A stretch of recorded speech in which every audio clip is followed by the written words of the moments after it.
بسم الله الرحمن الرحيم. السلام عليكم ورحمة الله وبركاته. مبدئيا اعمل لايك للفيديو واعمل متابعة للصفحة عشان تقدر تستفيد من الفيديوهات اللي احنا بنعملها، وشير الفيديو على قد ما تقدر. هنتكلم النهاردة عن عملة ال5 جنيه اللي هي قدامك دي.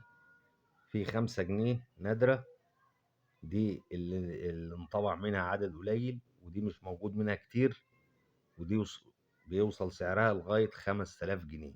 سعرها بيوصل ل5000 و6000 جنيه. ايه شرطها وايه ال5 جنيه اللي بيوصل سعرها للمبلغ اللي انت بتقول عليه ده؟ بص يا باشا، هي دي طبعا 5 جنيه اهي، ودي 5 جنيه. دي 5 جنيه المحافظ اسماعيل حسن، ودي 5 جنيه المحافظ فاروق العقد. هي 5 جنيه الشكل دي بالظبط، نفس الشكل ده، نفس الشكل ده بالظبط. لو قلبنا ال5 جنيه كده اهي، اهي ال5 جنيه اهي، اهي يا باشا، دي ال5 جنيه. ده الشكل بتاعها، الظهر بتاعها اهو، وده الوش بتاعها، ده الوش بتاعها. هنا المحافظ هنا اسمه اسماعيل حسن، اسماعيل حسن، المحافظ اسمه اسماعيل حسن. ال5 جنيه اللي هي مش اللي انا بقول لك سعرها بيوصل ل5000 و6000، المحافظ اسمه محمد ابراهيم. توقيع المحافظ بيبقى اسمه محمد ابراهيم. هنا التوقيع هيبقى محمد ابراهيم. شايف انت هنا الرقم ده البرواز بتاع ال5 جنيه، ده البرواز بتاع ال5 جنيه. الرقم بيبقى تحت البرواز اهو، الرقم تحت البرواز. العملة النادرة بقى اللي احنا بنتكلم عليها اللي بتنباع ب6000، الرقم بيبقى فوق البرواز هنا، الرقم ده يبقى موجود هنا. اي رقم بقى، بس شرط ان يكون هنا بدل كاف 65 دي اللي هو رقم البريفكس، هيبقى كاف 200. كاف 200 يبقى الرقم ده هيتحط فوق هنا ومكتوب جنبه كاف 200.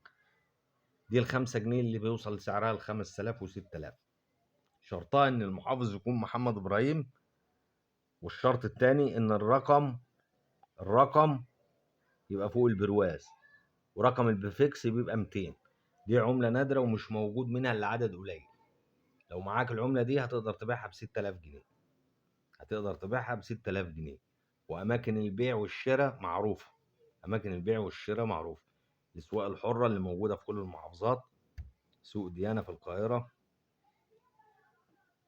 محطة مصر في اسكندرية، شارع خالد بن الوليد في اسكندرية، أماكن كتير. بس أكبر سوق للعملات في مصر هو سوق ديانة، وده بيبقى موجود كل يوم سبت من الساعة 9 الصبح ل9 بالليل. ده فيه أكبر خبراء للعملات القديمة. عاوز تبيع أي عملة تقدر تبيعها في سوق ديانة ده، بس المهم تكون العملة نادرة وحاجة مش موجودة. مش أي حاجة بتنباع، مش أي حاجة بتتباع، النادر بس هو اللي بيتباع، وده بيبقى غالي. الحاجة النادرة اللي مش موجود منها كتير دي اللي بتتباع، مش أي حاجة بتتباع. اعمل لايك للفيديو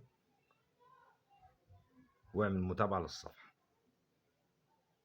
والسلام عليكم ورحمة الله.